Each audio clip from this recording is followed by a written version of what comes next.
السلام علیکم ورحمۃ اللہ وبرکاتہ۔ ہم آپ کی خدمت میں حاضر ہیں ایک نئے سبق کے ساتھ۔ یاد رہے ہماری اس کلاس میں روزانہ 1 سے 2 آیات پڑھی جاتی ہیں اور اس میں درست لفظ سکھایا جاتا ہے اور تجوید بھی سکھائی جاتی ہے۔ اسی طرح ہمارا یہ سفر سٹارٹ ہوا تھا نورانی قاعدہ سے، پھر 30واں پارہ سے، پھر 29واں پارہ سے، اور الحمدللہ رب العالمین کہ آج ہم 28ویں پارے کی آخری 2 آیات پڑھیں گے اور پھر اس کے بعد ہم اگلا پارہ شروع کریں گے۔ تو چلتے ہیں آج کے سبق کی طرف۔ کلاس کے آخر میں آپ کو تجوید کا قاعدہ بھی سکھاؤں گی اور اس کے ساتھ ساتھ میں آپ کو یہ بتاؤں گی کہ اگلا پارہ ہم کون سا سٹارٹ کر رہے ہیں۔ تو چلیں سٹارٹ کرتے ہیں۔ سب سے پہلے ہم قرات سے سٹارٹ کرتے ہیں۔ اعوذ باللہ من الشیطان الرجیم، بسم اللہ الرحمن الرحیم۔ وضرب اللہ مثلا للذین آمنوا امرأة فرعون اذ قالت رب ابن لی عندک بیتا فی الجنة ونجنی من فرعون وعمله ونجنی من القوم الظالمین۔ ومريم ابنة عمران التي أحصنت فرجها فنفخنا فيه من روحنا وصدقت بكلمات ربها وكتبه وكانت من القانتين۔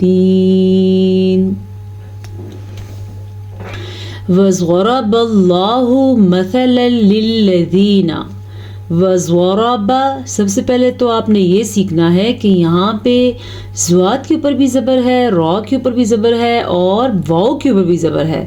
ان میں سے کوئی بھی تیسرا حرف، تینوں حرف میں سے ہم کچھ بھی لمبا نہیں کر سکتے، کیونکہ زبر کی مقدار کتنی ہوتی ہے؟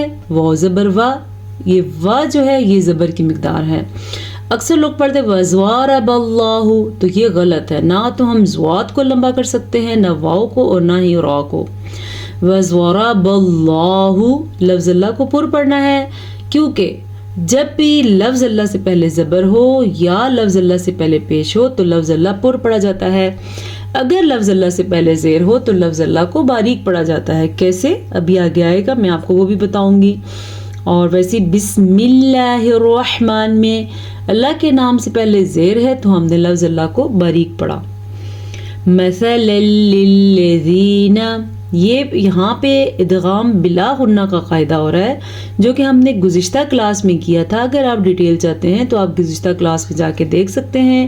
اگر آپ کو سمجھ ہے تو پھر سمجھ لیں کہ جب کبھی قرآن مجید میں نون ساکن، یعنی کہ نون کے اوپر جب ساکن ہو، یا تنوین یعنی کہ 2 زبر 2 زیر 2 پیش، اس کے بعد لام آ جائے یا را آ جائے تو وہاں پہ غنہ کیے بغیر پڑھتے ہوئے جانا ہے۔ ملانے کے لیے تو ہمارے پاس یہ ملا پڑا ہے، بس ہم نے غنہ نہیں کرنا، یعنی کہ اگر کوئی پڑھے گا مثلا للذین تو اس نے غلط پڑھا، یہاں پہ رکنا جائز نہیں ہے کیونکہ یہ ادغام بلا غنہ ہے، غنے کے بغیر پڑھنا ہے۔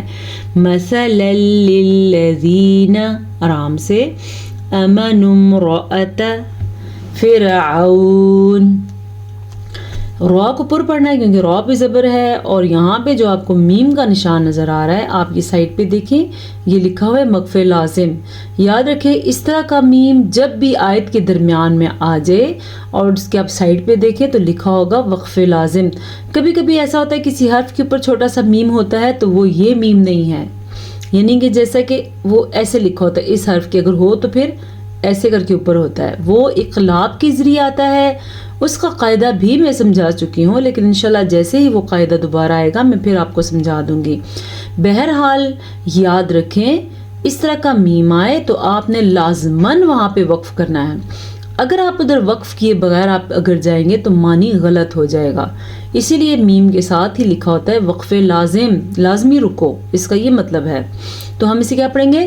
فرعون، پھر ہم نے سانس لے کے آگے پڑھنا ہے اذ قالت رب ابن لی، یہ موٹا قاف ہے اور با کے اوپر رب ابن لی، با پہ ساکن ہے تو با پہ کلکلا کرنا ہے۔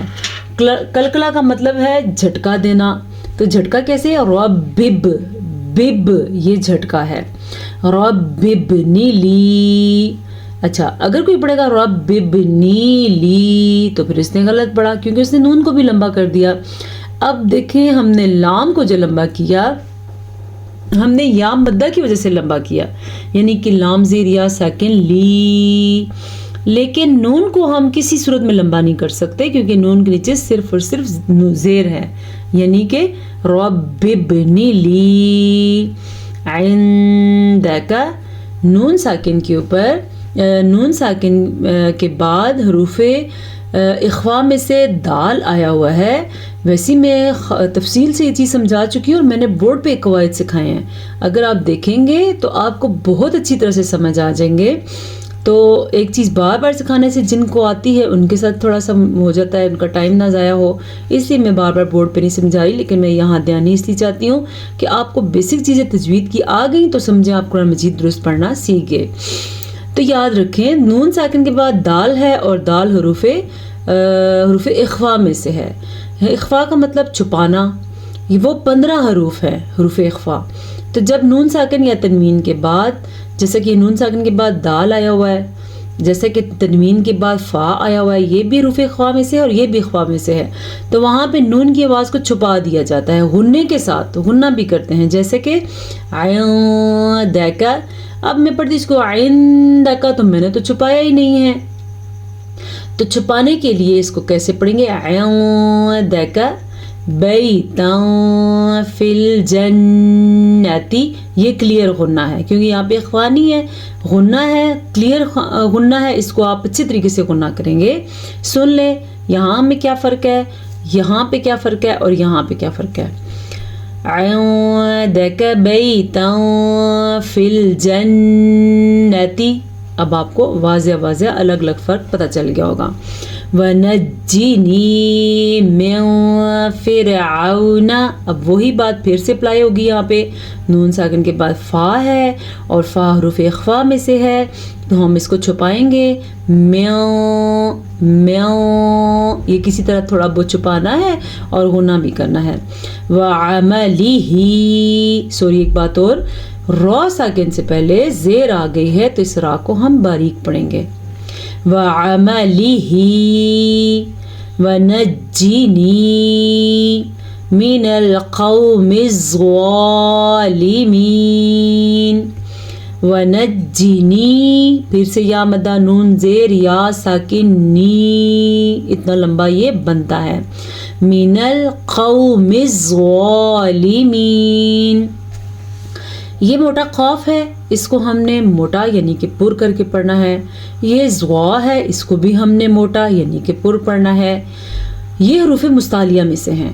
حروف مستعلیہ وہ 7 حروف ہیں جو ہر صورت میں پر یعنی کہ موٹے کر کے پڑھے جاتے ہیں۔ کون کون سے ہیں؟ خا، صاد، ضاد، غین، طا، قاف، زوا۔ آپ نے نوٹس کیا میں نے حروف کو موٹا کر کے پڑھا ہے کیونکہ یہ موٹے ہی پڑھے جاتے ہیں۔ آپ یہ حروف سیکھ لیں، ہر سبق میں آتے ہیں اور ساتھ ساتھ ہم اس کی پریکٹس کرتے ہیں۔ وَمَرْيَمَ ابْنَتَ، اب یہاں پہ کیا خاص ہے؟ واو کو لمبا نہیں کرنا، را کو پر پڑھنا ہے کیونکہ را ساکن ہے اور اس سے پہلے حرف پہ زبر ہے تو را پر پڑھی جائے گی۔ با کے اوپر ساکن ہے تو با پہ کلکلا ہوگا، جھٹکا آئے گا، پہلے بھی میں نے بتایا ہے۔ قاف، طا، با، جیم، دال، یہ 5 وہ حروف ہیں جب بھی ان پر ساکن آ جائے یہاں پہ جھٹکے کی کیفیت پیدا ہوتی ہے۔ جھٹکا کیسے ہوتا ہے؟ رب ابن لی، پیچھے ہم نے پڑھا تھا یہاں جیسے کہ مریم ابنت مب، ایسے جھٹکا آپ کو آواز آئی ہے، اسی کو قلقلہ کہتے ہیں۔ یہ کرنا ضروری ہے جب حروف قلقلہ آ جائے۔ پھر سن لیں، قاف، طا، با، جیم، دال، ان کا آپ مجموعہ یاد کر لیں۔ الگ الگ حرف اگر آپ کو بھول بھی جاتے ہیں تو نو میٹر، کوئی مسئلہ نہیں ہے. قطب جدن، ٹھیک ہے، قطب جدن. آگے عمران التی. اچھا جی، عین کے تلفظ کا ہم خاص خیال رکھیں گے کیونکہ عین جو ہے یہ حلق سے نکلتا ہے.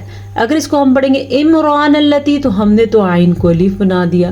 تو یہ کیسے ہو سکتا ہے کہ اگر ہم عین کو الف بنا دیں اور اس کا میننگ چینج نہ ہو؟ ایسا ہوتا ہے، میننگ چینج ہونے سے، تلفظ غلط ہونے سے میننگ چینج ہو جاتا ہے. عین کو عین پڑھیں، حمزہ کو حمزہ پڑھیں. سمجھ آ گئی آپ کو؟ عمران التی، مد کا بھی خاص خیال رکھنا ہے آپ نے، ٹھیک ہے. آگے کیا ہے؟ احصنت، احصنت، ہا نکالیں آپ، ٹھیک ہے، پریکٹس کریں آپ، ٹھیک ہے. احصنت، سواد پر، سواد حروف مستعلیہ میں سے ہے. احصنت، اب میں نے تو رک رک کے پڑھا ہے، اتنا نہیں رکنا آپ نے. احصنت ایسے پڑھنا آپ نے. فرجہا، را ساکن ہے، را ساکن سے پہلے زبر ہے تو یہ را پر پڑی جائے گی. فنفخنا فیہ. اچھا جی، خا بھی حروف مستعلیہ میں سے ہے. حروف مستعلیہ وہ حروف ہیں جو پر پڑے جاتے ہیں. ابھی ہم نے کون کون سے پڑھے ہیں؟ خا 1، صاد 2، ضا 3، قاف 4، اور ادھر طوا نہیں ہے، اور ادھر کیا نہیں ہے، زواد نہیں ہے. باقی ہم نے 4 حروف ابھی ہمارے سامنے آ گئے ہیں، ٹھیک ہے. فنفخنا فیہ، بعض لوگ اس کو پڑھتے فیہ، غلط ہے یہ. یا بعض پڑھتے فیہ، یہ بھی غلط ہے. فاضر یا فی، حاضر ہی، فیہ، اتنی سی اس کی مقدار ہے. من روحنا، را کو ہم پر پڑھیں گے کیونکہ را کے اوپر پیش ہے. وصدقت، سواد کو پر پڑھیں گے کیونکہ سواد حروف مستعلیہ میں سے ہے. را حروف مستعلیہ میں سے نہیں ہے. را اس میں سے ہے کہ کبھی یہ پر پڑھا جاتا ہے کبھی باریک. حروف مستعلیہ وہ حروف ہیں جو ہمیشہ پر پڑھے جاتے ہیں. وصدقت، قاف بھی پر، سواد بھی پر. بکلمات ربها، اچھا اکثر لوگ پڑھتے ہیں بکلمات ربها. کیا آپ نے نوٹس کیا میں نے تا کو لمبا کیا ہے؟ ہاں جی، میں نے تا کو لمبا کیا ہے. اس طریقے سے اگر ہم لمبا کریں گے تو ہم غلط پڑھیں گے. تازر تھی، اس کی مقدار اتنی ہے.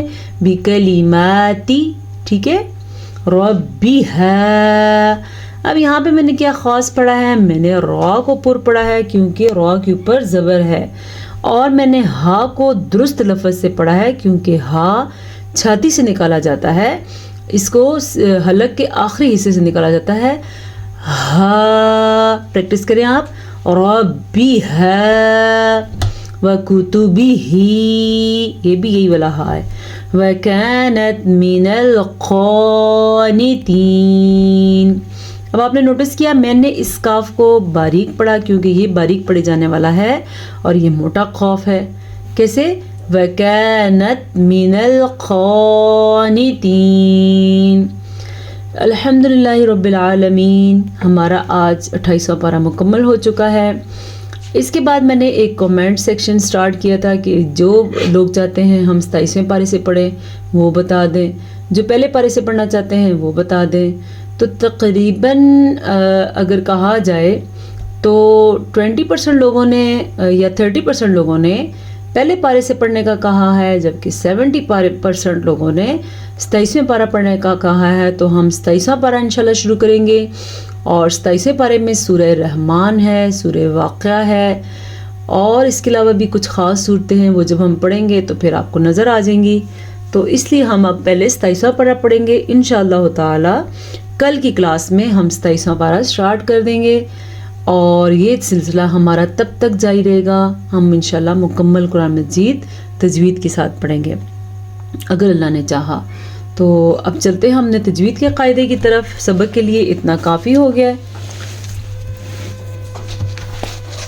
صدق اللہ العظیم. اور جن لوگوں نے ماشاءاللہ میرے ساتھ 3 پارے مکمل پڑھے ہیں، نورانی قاعدہ پڑھا ہے. میں آج ان کو مبارکباد دینا چاہوں گی کہ الحمدللہ آج آپ نے 27واں پارہ مکمل کر لیا. اگر کوئی آپ کا سبق رہ چکا ہے تو اس کو پڑھے اور اس سبق کا فائدہ اٹھائیں.